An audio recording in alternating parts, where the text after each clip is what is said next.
আসসালামু আলাইকুম এভরিওয়ান। আশা করি সবাই ভালো আছেন। আমার বাসায় শুক্রবার মানেই উৎসবের আমেজ। দুপুরের খাবারে বিশেষ কিছু রান্না করতেই হবে।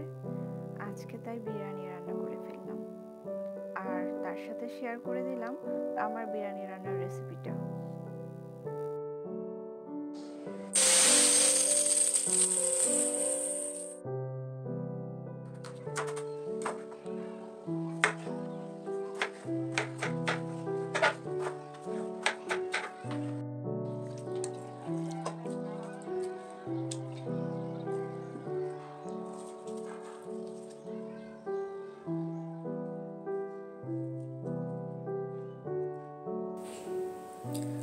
শুক্রবার জুমার নামাজ শেষ করে আমার ছেলে বাসায় ফিরে প্রথম কথা হচ্ছে, অনেক ক্ষুধা লেগেছে, মাম্মি আমাকে খেতে দাও। তাই আমি সকালের নাস্তা শেষ করেই তড়িঘড়ি করে রান্নার সব কিছু রেডি করি, রান্না শেষ করি, রান্নার সব কিছু গুছিয়ে রান্না শেষ করে ফেলি।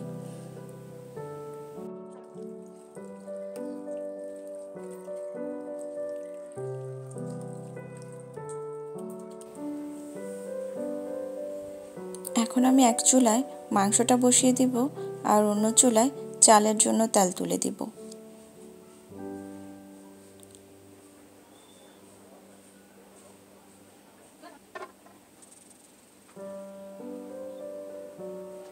তেলের ভিতরে আমি চালটাকে কিছুক্ষণ কষিয়ে তারপরে মাংসগুলো ঢেলে